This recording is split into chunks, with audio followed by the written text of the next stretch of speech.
So my remote control central locking stopped working, a common problem apparently, and you can see in other videos how to sort of get to this position, but a lot of people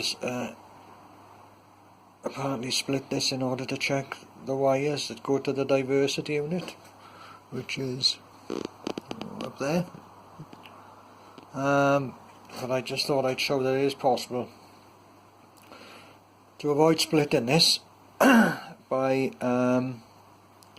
just taking the tape off and sliding the rubber down over the cable. And you can see that I found my broken cable. These four wires travel down here and come out here, but they rub up against the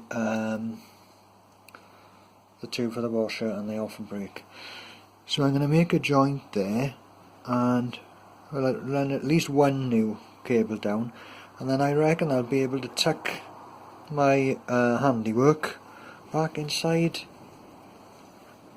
Tuck my handiwork back inside the body of the car and then push the grommet back in, and nobody will be any the wiser.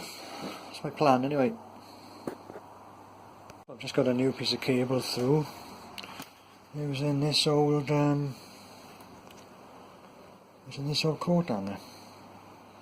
As you can see, there's the cable on the end of the coat hanger on the other side. I've used these insulated connectors in order to make the repair as low profile as possible, and then the other side of the repair I've tucked away inside the cavity there.